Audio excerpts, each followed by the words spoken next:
with me, Diane. So good to see you. And of course, today's topic is a follow up to last week's topic, which was about brain fog and seasonal affective disorder. Today's topic is about three things you need to remember about seasonal affective disorder, especially during COVID isolation. So, the 3 points that I want to talk to you about, and I want to keep this short and sweet. One is stress can be tougher to deal with during this time. Two, the stigma is diminishing. And three, it has genetic ties. So, what do I mean by stress can be tougher during this time for you to deal with? Well, you may be feeling like there's an overload. Research also shows that if you're experiencing SAD, it can make what normal circumstances you're dealing with feel like it's running out of your control. And of course, now, since we are having a shared experience with COVID, we're all experiencing what seems to be an overload. And how you respond to that determines how well you're able to cope. So know that if you're feeling overwhelmed, it's a very normal thing, especially now. And if you have seasonal affective disorder, you might be in a particular situation where in which it feels as though you're literally being too overwhelmed about too many things. All right. So know that this is or may be a situation for you to look at. All right. You may also find yourself eating too much. You might find yourself going to the fridge for a lot of carbs, cooking a lot of carbs, etc. It's one of the normal things to do when experiencing stress. And there's a whole litany of different kinds of foods, rather comfort foods, that one will choose when going through stress. Now add COVID isolation to that. You're inside a lot. You're not able to go out as much. You may be doing some exercise, but maybe not as much as you used to. So notice that you might be changing in your um, body size, body weight, and don't be too hard on yourself. It's about really just recognizing that you're going through an extremely stressful time. And again, especially if you have seasonal affective disorder, this might impact you a little bit more. So notice that. One of the tips I can give you is drink more water. That will start to balance out and create more of an equilibrium for you. There's teachings that I do on this that can help you to understand it a little bit deeper and how to survive something like this with a little bit more grounded sensibility for yourself. Okay. So number two, the stigma is diminishing regarding seasonal affective disorder. Here's why I say this. Um, there's research that shows that in the 80s, the stigma around seasonal affective disorder was not considered to be ever going away. But in fact, the more we relate to the shared experiences that we have related to that of light and our moods and how our emotions are affected by these changes in the weather, especially an overcast day where there's no light, though there's still sunlight, there's not enough.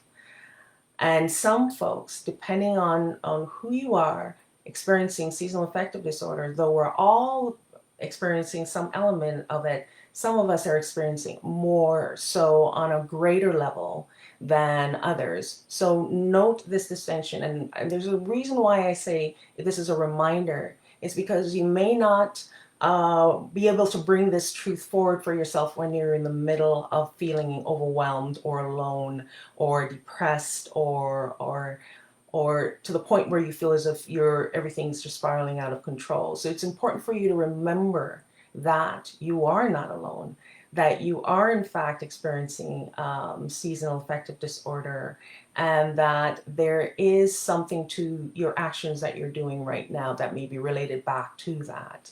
So try not to be too hard on yourself. Take time to step back and look at the situation from a new pair of eyes, right?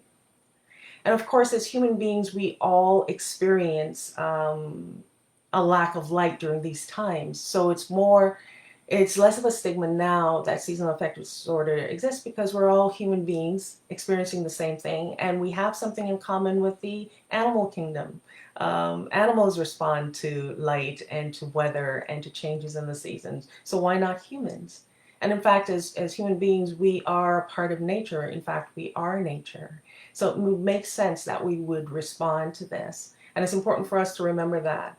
Our disconnect can sometimes make us think that somehow we stand outside of what it is that is a natural predicament or a natural flow of our interactivity with nature. We think we're outside of it, but in fact we're in it and we are it. So remember that about yourself, that you are being affected because you are part of the whole system that we're all experiencing, the whole environmental system that we're all experiencing. I could go deeper into that, but this is a short video, so I'll keep it short there. Okay? I'll keep it right there. So going on to the third point, it has genetic ties. Now, if you're experiencing seasonal affective disorder, this might be genetic in the sense that it's, according to the research that was done more recently, that it's related to a genetic mutation in the eye that makes SAD, seasonal affective disorder patients, less sensitive to light. So there may be something to that for some of you out there who are watching this video. One way to find out whether or not this is true for you, that this is genetic, that this may be even generational for you, and how then seasonal affective disorder affects your mental health. If you've been diagnosed with a mental health concern or mental illness, seasonal affective disorder could really heighten the impact of your diagnosis, concluding to be a mental illness that may seem as though you don't know how to live with it, but you can live with it and never lose hope about that, especially if you find out as much as you can about your history. And seasonal affective disorder might have add some understanding, a better, more rounded understanding to why your diagnosis may be so intense right now during this time. The results of that diagnosis may in fact be linked to seasonal affective disorder and the genetic mutation in the eye. So I'll put that out there to you. You do a little bit more research for yourself if you are in fact diagnosed, okay? Or if you haven't, please go and check and make sure. So I wanted to keep this short, keep this nice and sweet. I hope that was a lot of information for you, or just enough for you to start looking into things for yourself. And also, if you're looking to book any sessions with me, please be sure to contact me via Messenger or via my email. theheartmindcoach@gmail.com is the easiest way, via email.